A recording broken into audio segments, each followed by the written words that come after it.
Good morning, Thailand, and thank you for joining us the last day of the week. And maybe I should say good morning, Vietnam, but I won't. And good morning to Jay. Good morning, hello. And you've stepped up in the shirt department there. We're going to start by just telling people that there is public holidays next week. You'll be happy to hear that. We've got public holidays on Monday and Wednesday. There was a public holiday on Tuesday that's now been cancelled. But I would suggest we're going to see a lot of people who are just not feeling very well on Tuesday and need to take the day off. Well, that's one good reason to work in Thailand if you're an employee, because of the mass amounts of public holidays available. Not so good for the employer. I would say there's about 20 public holidays each year. We don't take them all, but I think there's about 20 every year. They celebrate everything. So that's anyway next week. Also, just wanted to this is something important. We are going to stop doing Thailand News Today. No, Good Morning Thailand live from next week. I think next Monday, because it's a public holiday, we won't be on anyway. But from next week, we're going to change the format of the program a bit. It won't be live because we just don't have the resources to do this live program every day to the quality that we'd like to. We're not giving you the program you deserve. And so it'll be a slightly different program, but we'll still involve you, and we'll tell you how we're going to be doing that from next week. But this program will still be on, but not on Monday. We're going to have a day off. Yay! We're all having a day off. Let's move on to a really serious matter. And it actually goes to this question, one of the questions that came in. Yes, before we even start, we had a question from Tim who asked, people are now dropping dead in Bangkok. If they don't sort out Bangkok, the tourists will never come back. Why focus on the failed Sandbox? Save the Thai people, land of no smiles at the moment. Yeah, it's actually a really interesting situation we've got. We've got this sort of two-tier thing happening. We've got Bangkok and the attendant problems, and then we've got the tourism parts of Thailand trying to reopen. They are really two different stories because the people here in Phuket are largely safe. Yes. And I was speaking to two Sandboxes last night, had dinner with them, and they're having a great time. So, but it is a very different situation in Bangkok. And this bodies on the streets is like a really bad optic. It is strange being in here in Phuket. I mean, it's completely different here. But when you see bodies on the streets and what's actually going on in Bangkok, I mean, it scares even us. And we're definitely worried for our brothers and sisters all around the country. Now, the Bangkok Post have led with a headline today saying, bodies in the streets stun PM. And yesterday, the Prime Minister, Prayut Chan-o-cha, has expressed concern about the people who died of COVID-19 after not receiving timely treatment. 3 people were found on the streets of Bangkok. 2 of them have since been confirmed of having COVID-19, whether they died specifically of COVID-19 or whether they just had it at the time.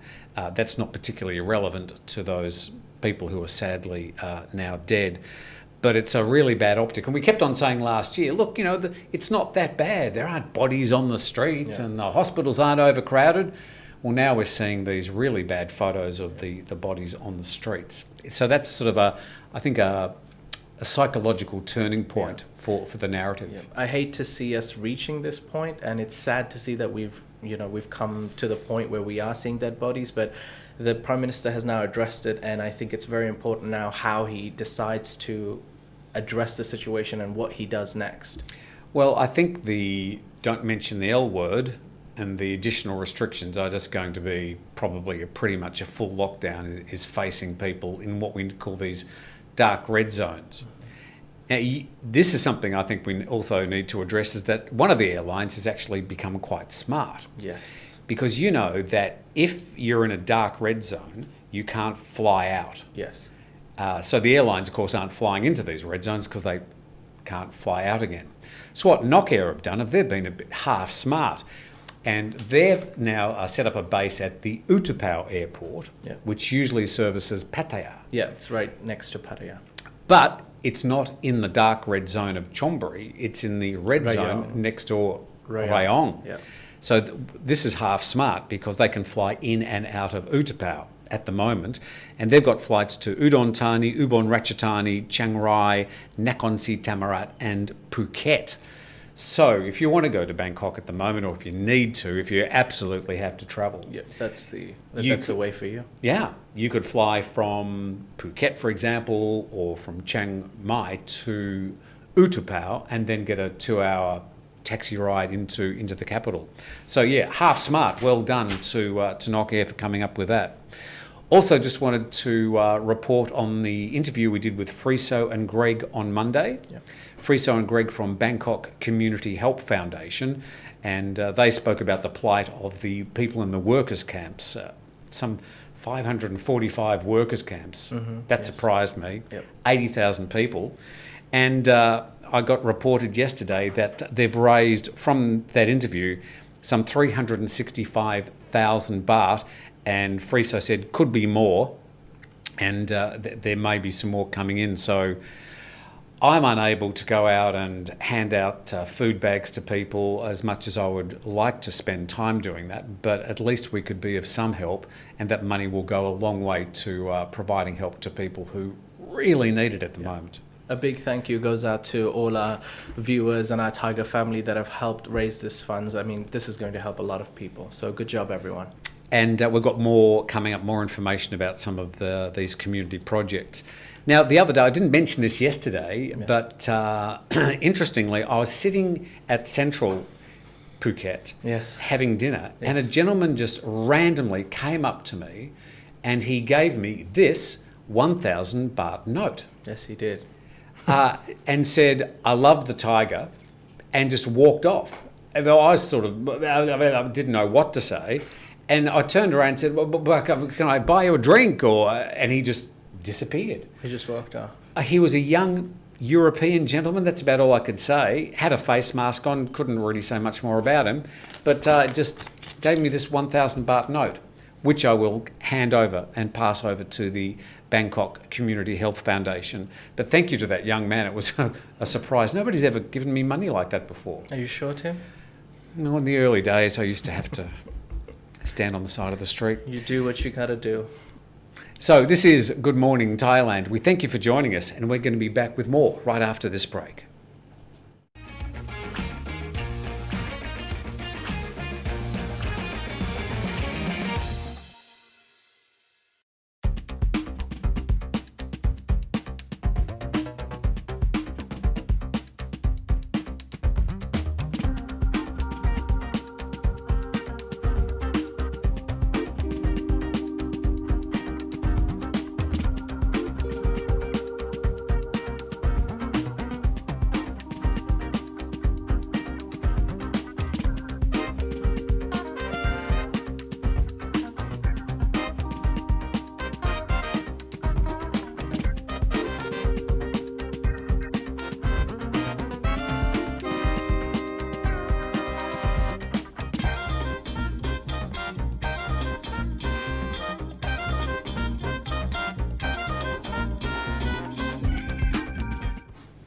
Good morning, Thailand. We appreciate you joining us on the program today. Got Jay here with me. Good morning.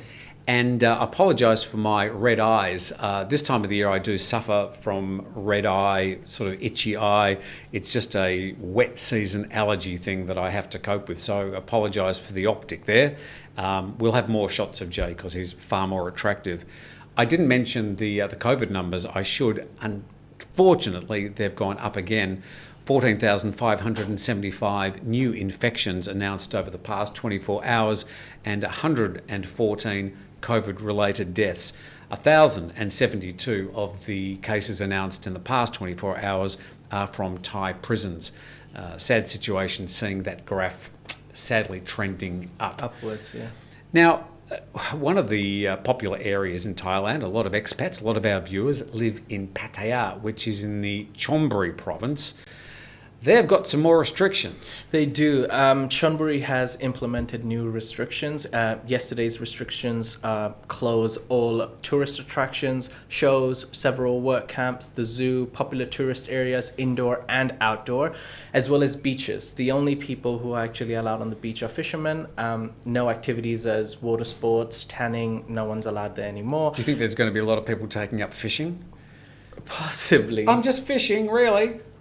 I mean, that is a good idea. Don't give them any ideas. Yeah. It could also affect the Lam Shabang port, which is the largest seaport, because they now require a clearance if they're coming from outside the Chon Buri region. So that could be an issue for one of the largest ports in Thailand. Well, the largest port. Slowing things seaport. down. Yeah. I noticed we just got a message from one of our members too. Yes, we did. We got a question from Emilio. Thank you for being a member, Emilio.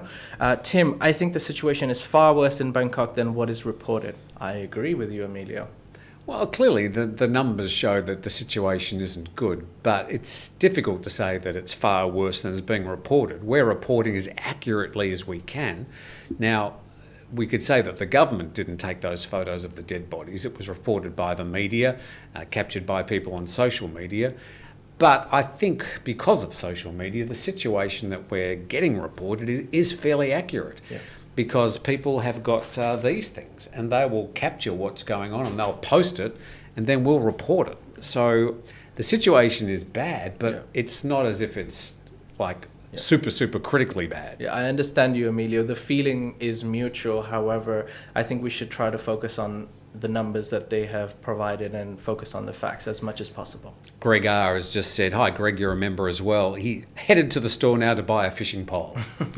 So we shouldn't have mentioned that, Greg, should we? please don't, Greg. A lot of new fishermen out there. Now also getting in and or on and off the island of Phuket has been a little bit of a moving feast. The restrictions and the paperwork required has sort of changed. We've got some more changes. We have some new changes to the re-entry to Phuket by sea and by land. Last Sunday, there were new rules implemented for people that they needed to normally you'd either need to be vaccinated or you need to have a negative COVID-19 test. However, you now need both of them. And if you don't have both of them, you're not allowed entry. And that's what happened to about 400 people last Sunday that were denied entry. So that was an issue. However, the Phuket governor has now made exemptions for people who perhaps left before Sunday. So while you're coming back, you only need one of those two things, either be fully vaccinated or have a negative test. But that only applies if you are a Phuket resident. So then the Phuket I'm making notes here. Keep going. It is difficult to understand. Then the Phuket governor went on to make 5 new exemptions for people who sometimes only enter Phuket for specific reasons and briefly.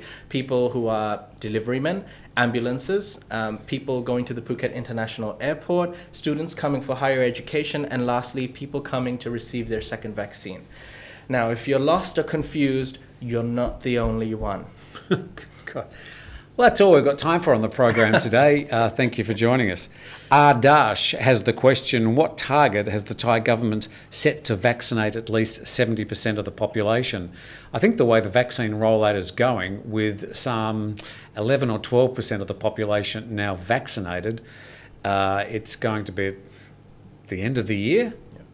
So it's not going to happen immediately. There is a shortage of vaccines. Yeah. There's clearly a lot of scrambling going on to try and catch up with the vaccine situation, but it doesn't look like that's going to happen until the end of the year. We're hoping it's the end of the year. I mean, because of how the situation's been developing, you know, it's had people lose trust in a lot of things, in what to believe, but we hope that it will happen by the end of the year.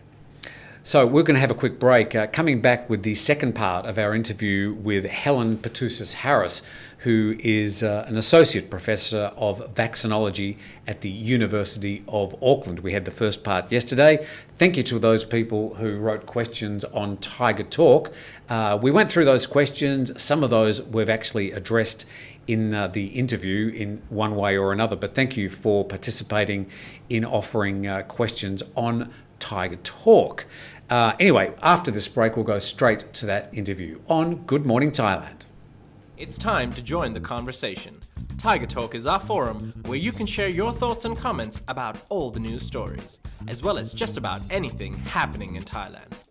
Just scroll down under any Thaiger story, click on Thaiger Talk, register, and you're in. It's time to join Thailand's fastest growing forum. So jump in and be part of the Thaiger Talk conversation.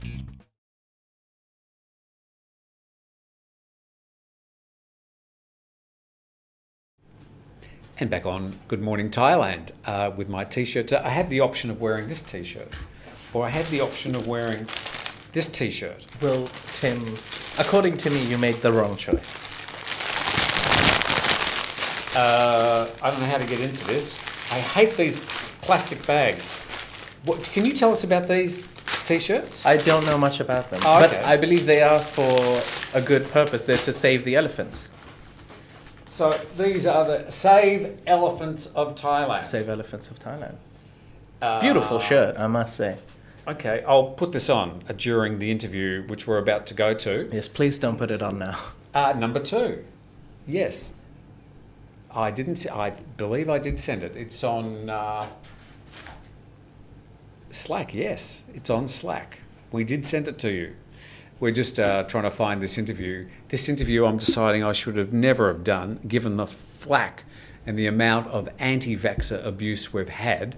I'm wondering why we even did it. No, we're not going to have that interview. It's not going to happen. Let's go through some of the comments. Yep. And see what we can address.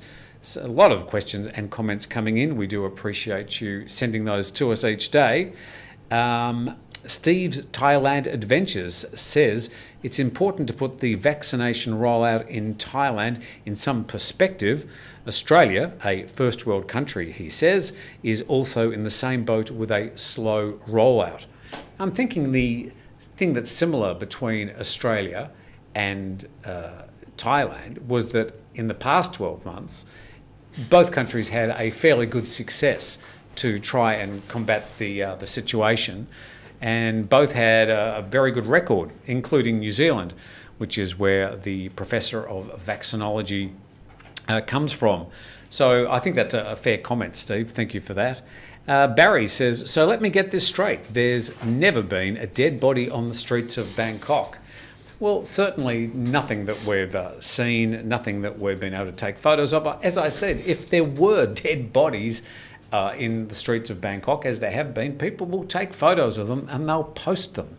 So, to say that it's never happened before, of course it's happened before, and people take their photos. Anyway, here is that interview, the second part of the interview with the associate professor. Well, Helen, today, a situation where we're going to look at what's happening around the region. New Zealand and Australia. Today, a situation where we're going to look at what's happening around the region. New Zealand and Australia seem to have coped with the situation very well. Why do you think that is? I think actually we took a leaf out of the books from the Asian countries that have experienced diseases like SARS and actually have in the past responded very well to these things. And we took an approach of really not tolerating the virus at all. So there was not so much flattening the curve, but actually eliminating it altogether. So we really shut our borders. We're really island nations. We were able to shut our borders and keep it out. And we've learned a lot in the process and got a bit better at it. And we're still sitting tight here. Basically closing the borders. Were you surprised in the early days when the Southeast Asian countries also performed very well? I mean, certainly here in Thailand, I was thinking, oh, here we go. We're going to see a big rush of cases. Happened in India. It's sort of happening in Indonesia to an extent, and now also seems to be happening in Thailand. But why did the Southeast Asian countries do so well early on in the pandemic? I think they've got perhaps more of a culture of some of those, like masking, social distancing policies and things like that. So I think, and also perhaps people being prepared to do as they've been asked and not so much rebelling against it. But over time, I think we start to see probably some fatigue there. But also, we're not talking about the same variants that we were back then. We're now talking about variants that are far more infectious, and I guess what was working last year might not be able to keep it down this year. So let's have a talk about this Delta variant. Why is it different and why is it dangerous? Its ability, if we look back to the variant that arose in Wuhan, we're talking about something that one infectious person might infect a further 2 to 3 people. And that's changed. And we're now talking about a variant that can infect 5 to 8 people. And it might not sound like a lot, but actually that can spell a lot of trouble. That's actually a highly infectious disease now. So those things like masking and some of that distancing and all of those things just might not be enough anymore. So the next step, I suppose, we need to be concerned about is we've got the Delta variant. Assumedly down the track, we could have an Epsilon variant. We have no idea what that may or may not do. It might be more dangerous. We have an Epsilon. Oh, okay. And I'm behind. And at some point we'll run out of the letters of the Greek alphabet. There's only 24 of them. So it's absolutely vital that we can dampen this down globally as fast as possible, or we are going to keep seeing these variants arise. So dampen down means lockdowns. And we're sort of in the situation we were back with the Spanish flu. Wear masks, socially distance, wash your hands, and lock down. I think there's going to be a balance somewhere where you get to a point where you achieve enough immunity in your community, primarily through vaccination. Yes. That you can start easing those, because you'll be at a point where you can actually tolerate a certain amount of the disease, and when it's been dampened to that extent, there's not the human incubators where the variants arise are much fewer, and so the chances of that happening are much lower. So at the moment where there's so much disease, we're just going to keep seeing the variants pop up. It's a numbers game.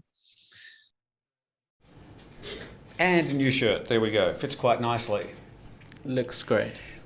When you've got the body, you may as well show it. Now we're matching slightly. It is a little bit on the tight side, but it's okay. So thank you very much to Helen Petousis Harris. We'll be putting parts 1 and 2 together and uploading those so people can watch them together in context. And there was a bit more to that interview, but we had a few technical problems. Like we've had a lot of them this week, so we apologise for having to cut that a little bit short. In the meantime, lots of comments coming in. Yes, we have a question from Smoke from 7 Offices. Why not interview the Monash University professor in Melbourne, Australia, who wrote a report that stated Fauci's gain of function is unethical? Well, Smoke from 7 Offices, if you have the contact information of this Monash University, you're more than free to pass it along to us, and perhaps we will contact them. Yeah, and Dr. Fauci was presenting at the Senate hearing last week, and he denied that he was involved in that. I mean, people can deny things and people still want to accuse them. He hasn't been taken to court from it. There's no evidence that he's been involved in that. So I think people should move on from that. But we're happy to interview the professor from Monash University. If he is able to speak to us, send us the details and we'll get onto it. Right. I have another question here from Simon, who says, with the latest worst wave in Thailand compared to the much smaller initial wave, there are still more people out and about than back then. Do you feel people are generally less concerned? I can understand why you're saying that, Simon, because you're right. When the first wave hit, we actually had very strict lockdown measures. However, in places like Phuket, even before the Sandbox, you could see a lot of people walking about in malls, in restaurants, and having a very, loose attempt at being safe. So you're right. People have been a lot more relaxed, I would say, even though this wave is the worst hit in Thailand. Yeah, I think people are starting just to get sick of the whole thing. That's certainly what happened in the United States and the UK. People just said, had enough. I don't care anymore. I'm just going to get on with my life. Now, that attitude, that laissez-faire attitude, is what is going to drag the situation out even longer. The sooner we can just accept the science, wear masks, lock down, reduce the spread of the disease, the fewer variants will develop and the quicker we'll be able to get to our lives. That's just the way it works. So it's not a matter of having an opinion. If you just look at the way that viruses work, that's what's going to get us out of this situation. Right. We have a question here from Anthony, who's another one of our members. Being an island nation is a double-edged sword. You can't lock the virus out forever. If 70% is herd immunity, Australia will have 8 million people exposed once international borders reopen. Okay, well, yeah, I mean, we're not an island here. Phuket is an island, but Thailand isn't. And it sort of worries me a little bit as the TAT are now talking about opening up some of the land areas, including Phang Nga and Krabi, and then other parts like Hua Hin and Pattaya in the next few months, with these rising infections as we get into the mainland of Thailand. So I think that is a problem. You got the rising cases on one side and the needs of the tourism industry on the other, and that battle will continue. Another statement from the Crag 777 who says, when I was there earlier this year, everybody was wearing their mask on their elbow or their chin. Only once they got onto the BTS or MRT did they put them over their nose and mouth holes. Now, that can actually be seen in a lot of places. I have not been to Bangkok recently. However, when I was in Bangkok last year, I thought people wore their mask a lot better than people in Phuket. You know, we're in Phuket, the cases were a lot less last year. At some point they were 0, and people are a lot more relaxed here. But you're right, the Craig, people seem to not take it as seriously as perhaps they should. Agreed. However, I think things will change now. You know, now things are as worse as ever, and they're dead bodies now. You know, you can see pictures on them on social media everywhere. So perhaps now people will take it a lot more seriously than before. Okay, next one. Right. Lots coming in. Sapalot, can you recommend an area of Phuket that would be a good choice for a Sandbox hotel? Perhaps the south or the north? I'd try to avoid the middle areas. On the west coast, because that's Yes. where you've got all the nice beaches. Nice beaches, exactly. Plenty of Sandbox hotels. If you want a little bit of Thai culture, then you could head to Phuket town. Right. But wherever you are on the island, you're only half an hour away from other parts that you can get to fairly easily in a taxi, or you can rent a motorbike. We have a quick question from Julian, who's another one of our members. Where can I get one of the Save the Elephant t-shirt? I don't know. I got this from Arena. We'll have to check with Arena, and if we can find out, we'll put a link in the description. Right. They keep rolling in. They do keep rolling in. However, Grammar Officer Krupke says, question. It's not a question, he's making a statement. Tim, you're absolutely wrong about Fauci. No, I'm not wrong. Actually, I'm right. What have you got there? people have very strong opinions on Dr. Oh, they Fauci. certainly do. We have, you are absolutely wrong, Tim. Well, Grammar, that is your opinion, and that's okay. Pandemic fatigue is a real thing. Right, we have a question here a statement rather, from Jay, who says, great name, Jay, by the way. Pandemic fatigue is a real thing. People are exhausted. Yeah, I think we were going okay, I think, in Thailand until April this year, when the Prime Minister decided to allow the Songkran holidays and people to head out of the city and back to the provinces. And that really started a lot of this current wave. And now, with the numbers going up and the Sandbox, well, it's not going to be travelling too well as people look at the situation in Thailand and say, well, maybe it's not the best time to be travelling to the land of smiles. And so a lot of us are starting to think, oh, will this ever end? And we get it. There is fatigue. And the only way out of it, though, is we just have to ride the wave, read the science, lock down if we have to, suffer the consequences for a short time, because the short-term gain will lead to a long-term gain. Short-term pain will lead to long-term gain. We've got another question from our regular viewer, Dom, also known as Dirty Old Man, asking the questions that really matter. Where's the best nightlife on Phuket right now? There isn't much of it, except for the holograms that Tim mentioned earlier this week. Yeah, these amazing places that look just like the bars are open. It's amazing. It looks so real. Even the bar girls, and looks like real tourists in there having drinks, but they're not real. They're just holograms. So, no, there's no a nightlife officially, and if you're in a restaurant, you have to stop drinking before 9 p.m, drinking alcohol. Yeah. One more, and then we'll wrap up for the day. We have a question from the chairman. Will Thai embassies overseas who are processing COE applications be shut next week for public holidays? Well, this is interesting. Monday and Wednesday, officially, Thai embassies around the world will also be shut. So there won't be any processing of certificates of entry on either of those 2 days. Just reminding people that the Tuesday public holiday that was announced a few months back has now been cancelled. But as we suggested, there'll probably be a few extra people not feeling too well on Tuesday. Yeah. Sorry, last question from Scott D.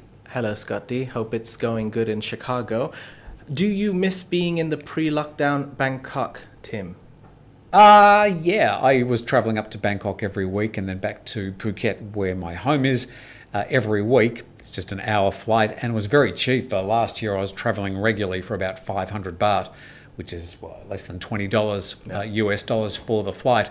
So it was very easy to do and it just became part of my life.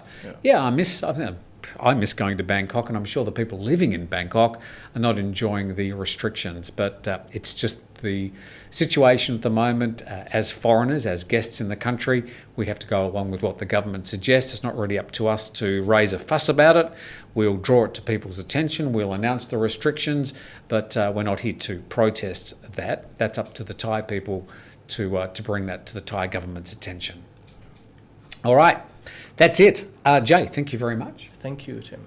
That's the last show for the week and the last of our live shows on Good Morning Thailand. But the program will continue and we'll actually have a bit more time to address your comments. Yes, and we will be addressing your comments from the previous day, which will actually give us a chance to answer your questions better, find you the answers for the questions that we need evidence and facts for. So I think it'll be a better show. It'll be more refined. We'll work on the tweaks and give you a better show.